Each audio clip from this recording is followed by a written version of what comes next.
ഇന്ന് നമ്മൾ ഡിസ്കസ് ചെയ്യാൻ പോകുന്നത് ജാവാസ്ക്രിപ്റ്റിൻ്റെ അകത്തെ ക്ലോഷറിനെ കുറിച്ചാണ്. ക്ലോഷർ എന്ന് പറയുന്നത് ജാവാസ്ക്രിപ്റ്റിൻ്റെ അകത്ത് വളരെ ഇമ്പോർട്ടൻ്റ് ആയിട്ടുള്ള ഒരു കൺസെപ്റ്റാണ്. അത് സ്ഥിരമായിട്ട് ജാവാസ്ക്രിപ്റ്റ് ഇൻ്റർവ്യൂസിന് ചോദിക്കുന്ന ഒരു ക്വസ്റ്റ്യൻ ആണ്. സോ ക്ലോഷർ എന്ന് പറയുന്ന ഒരു ഫംഗ്ഷൻ്റെ അകത്തുള്ള ഒരു എൻവയോൺമെൻ്റ് ആണ് ശരിക്കും. അത് മനസ്സിലാക്കാൻ വേണ്ടി നമുക്കൊരു സിമ്പിൾ ഫംഗ്ഷൻ എഴുതാം. ഫംഗ്ഷൻ എ ബി സി എന്ന് പറഞ്ഞൊരു ഫംഗ്ഷൻ എഴുതി ഈ ഫംഗ്ഷൻ്റെ അകത്ത് നമ്മളൊരു വേരിയബിൾ ഡിഫൈൻ ചെയ്യാണ്, വാർ എക്സ് ഈക്വൽസ് 20. ഓക്കെ, ഇനി എനിക്ക് ഈ ഫംഗ്ഷൻ്റെ അകത്ത് മറ്റൊരു ഫംഗ്ഷൻ എഴുതാം. അതായത് ഫംഗ്ഷൻ എക്സ് വൈ സെഡ്, ഒരു ഫംഗ്ഷൻ്റെ അകത്ത് മറ്റൊരു ഫംഗ്ഷൻ എഴുതുന്നു. നമ്മൾ ഇതിനു മുമ്പ് മൾട്ടിപ്പിൾ ഫംഗ്ഷൻ എഴുതുന്നതൊക്കെ കണ്ടു, പക്ഷേ അതൊക്കെ പുറത്തായിരുന്നു. അതായത് ഇവിടെ മറ്റൊരു ഫംഗ്ഷൻ, അങ്ങനെയായിരുന്നു നമ്മൾ കണ്ടത്. എന്നാൽ ഈ കേസിൽ ഒരു ഫംഗ്ഷൻ്റെ അകത്ത്, ഈ ഫംഗ്ഷൻ്റെ ബ്രാക്കറ്റിനകത്ത് തന്നെ മറ്റൊരു ഫംഗ്ഷൻ. സോ ഈ ഫംഗ്ഷൻ്റെ അകത്ത് നിൽക്കുന്ന ഒരു ഫംഗ്ഷനാണ് എക്സ് വൈ സെഡ് എന്ന് പറയുന്നത്. ഓക്കെ, സോ ഈ എക്സ് വൈ സെഡ് എന്ന് പറഞ്ഞ ഫംഗ്ഷൻ്റെ അകത്ത് എനിക്ക് ഈ എ ബി സിയുടെ അകത്ത് പ്രോപ്പർട്ടീസിനൊക്കെ യൂസ് ചെയ്യാൻ പറ്റും. വാർ എക്സ് ഈക്വൽ ടു 20 എന്ന് പറയുന്നത് നമുക്കിവിടെ യൂസ് ചെയ്യാൻ പറ്റും. Alert x. ഓക്കെ, സോ ഈ x Y z a B c എന്ന് പറഞ്ഞ ഫംഗ്ഷൻ്റെ അകത്തെ മറ്റൊരു ഫംഗ്ഷനാണ്. എനിക്ക് ഇതിൻ്റെ അകത്ത് ഇതിനെ കോൾ ചെയ്യാനും പറ്റും. എനിക്കിവിടെ എക്സ് വൈ സെഡ് എന്ന് വിളിച്ച് കഴിഞ്ഞാൽ എ ബി സിയുടെ അകത്ത് എക്സ് വൈ സെഡിനെ വിളിക്കുന്നു. ഓക്കെ, സോ ഇത് വർക്ക് ചെയ്യാൻ വേണ്ടിയിട്ട് ഞാൻ ആദ്യം എ ബി സി എന്ന് പറയുന്ന ഫംഗ്ഷനെ കോൾ ചെയ്യണം. സോ എ ബി സി ഫംഗ്ഷനെ കോൾ ചെയ്യുന്നു. ഓക്കെ, അറിയാം 20 എന്നുള്ള റിസൾട്ട് കിട്ടുന്നു. So A B C function call ചെയ്യുന്നു, ഇവിടെ വരുന്നു. ആ ഫംഗ്ഷൻ്റെ അകത്ത് വേറെ ഫംഗ്ഷൻ ഉണ്ട്, അതിൻ്റെ അകത്ത് എക്സ് വൈ സെഡിനെ വിളിക്കുന്നു. സോ ഈ വാല്യൂ നമുക്ക് കിട്ടുന്നു. സോ ഇതാണ് ക്ലോഷറിൻ്റെ ഐഡിയ. ഇനി മറ്റൊരു രീതിയിലും കൂടെ നമുക്കിത് പറയാം, അതെന്താണെന്ന് നോക്കാം. ഇപ്പോൾ എ ബി സി പറഞ്ഞു, ഞാൻ അതിൻ്റെ അകത്ത് ഒരു വേരിയബിൾ പറയുകയാണ്, this dot x equals something. Okay, അതുപോലെ ഫംഗ്ഷൻ എഴുതുമ്പോഴും എനിക്ക് അങ്ങനെ പറയാം, this dot X Y z equals function. ഇത് നമ്മൾ കഴിഞ്ഞ എപ്പിസോഡുകളിൽ ഈ സിൻടാക്സ് ഒക്കെ പഠിച്ചതാണ്. ഇവിടെ പറയുകയാണ് alert this dot X plus this dot Y. എന്ത് റിസൾട്ട് കിട്ടുമെന്ന് നോക്കാം. ഓക്കെ, നമ്മൾ ആക്ച്വലി ഇത് കോൾ ചെയ്തിട്ടില്ല, ദിസ് ഡോട്ട് എക്സ് വൈ സെഡിനെ കോൾ ചെയ്തിട്ടില്ല. ഇവിടെ കോൾ ചെയ്യാം this dot X Y Z. Okay, നമുക്ക് 50 എന്നുള്ള റിസൾട്ട് കിട്ടി. ഓക്കെ, ഇത് മറ്റൊരു യൂസേജാണ്. ഇനിയും ഇതിനെ വേറെ രീതിയിലും യൂസ് ചെയ്യാൻ പറ്റും. അതെന്താണെന്ന് നോക്കാം. നമ്മളിപ്പം ഈ എക്സ് വൈ എന്നുള്ള വാല്യൂ ഇവിടെ സെറ്റ് ചെയ്യുകയാണ് ചെയ്തേക്കുന്നത്. അതിന് പകരം നമുക്കിത് സെറ്റ് ചെയ്യുന്നില്ല, ഡിക്ലെയർ ചെയ്യുന്നില്ല. അത് സെറ്റ് ചെയ്യുന്നത് മറ്റൊരു ഫംഗ്ഷൻ വഴിയാണ്. സോ ദിസ് ഡോട്ട് സെറ്റ്, ഒരു പുതിയ ഫംഗ്ഷൻ ഉണ്ടാക്കുകയാണ്, this dot set equals function. ആ ഫംഗ്ഷൻ്റെ അകത്ത് നമ്മൾ 2 ആർഗ്യുമെൻറ്റ് കൊടുക്കുകയാണ്, A comma B. Okay, so ഈ എക്സിൻ്റെയും വൈയുടെയും വാല്യൂ നമ്മൾ ഇത് വെച്ചിട്ടാണ് ഇനി സെറ്റ് ചെയ്യാൻ പോകുന്നത്.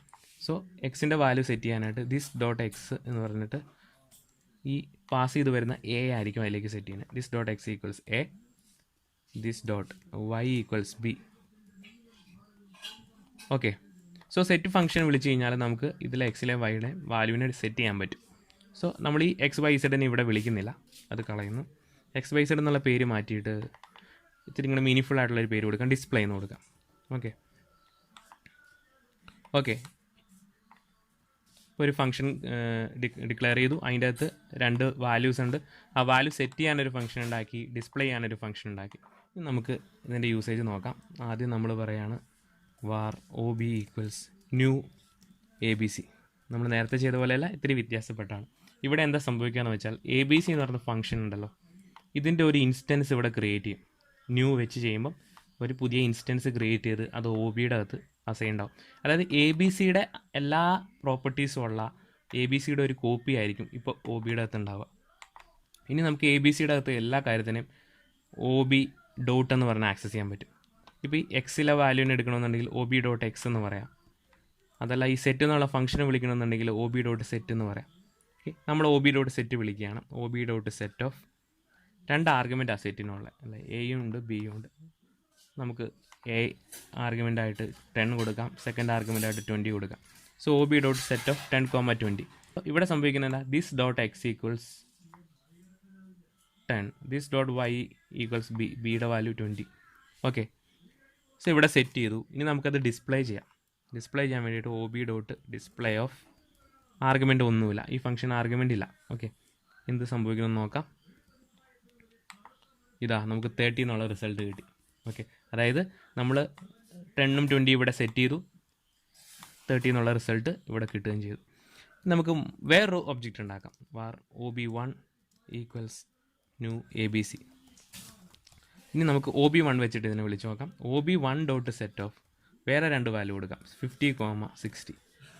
ദെൻ OB1.display ചെയ്യാം. ഓക്കെ, ഇനി എന്ത് റിസൾട്ട് കിട്ടുമെന്ന് നോക്കാം. ആദ്യത്തെ റിസൾട്ട് 30 കിട്ടി, അതായത് 10ഉം 20 ആയിട്ടുള്ള റിസൾട്ട് അതാണ് 30. അടുത്ത റിസൾട്ട് 110 കിട്ടി, അതായത് 50, 60 കൂട്ടി 110 എന്നുള്ള റിസൾട്ടാണ് നമുക്കിവിടെ കിട്ടുന്നത്. ഇത് ഡിഫറെൻ്റ് ആണ്, മനസ്സിലായോ? അതായത് ഇതിപ്പം ഈ ABC എന്ന് പറഞ്ഞ ഫംഗ്ഷനെ നമ്മളൊരു സെപ്പറേറ്റ് ഒബ്ജക്റ്റാക്കി മാറ്റി. അപ്പോൾ ഈ OB എന്ന് പറഞ്ഞ ഒബ്ജക്റ്റും OB1 എന്ന് പറഞ്ഞ ഒബ്ജക്റ്റും ഇപ്പോൾ രണ്ടാണ്. ഇത് രണ്ടും രണ്ടാണ്. ഓക്കെ, സോ നമുക്ക് ഇങ്ങനെയും യൂസ് ചെയ്യാം. നമ്മൾ സാധാരണ ക്ലാസിൻ്റെ കൺസെപ്റ്റൊക്കെ C++ലൊക്കെ ജാവയിലൊക്കെ ക്ലാസിൻ്റെ കൺസെപ്റ്റ് പഠിച്ചിട്ടുണ്ടല്ലോ. ആ കൺസെപ്റ്റ് പോലത്തെ അതിനായിട്ട് സിമിലർ ആയിട്ടുള്ള ഒരു ഐഡിയ ആണ് ഇങ്ങനത്തെ യൂസേജ് എന്ന് പറയുന്നത്. സോ നമ്മളൊരു ഹൈ സ്റ്റാൻഡേർഡ് ഒരു ജാവാസ്ക്രിപ്റ്റ് ആപ്ലിക്കേഷൻ ചെയ്യുന്ന സമയത്ത് നമുക്ക് ഇത്തരത്തിൽ ആപ്ലിക്കേഷനെ ക്രിയേറ്റ് ചെയ്യാനായിട്ട് പറ്റും. സോ ഇതാണ് ക്ലോഷറിൻ്റെ ഒരു മെയിൻ ഐഡിയ എന്ന് പറയുന്നത്.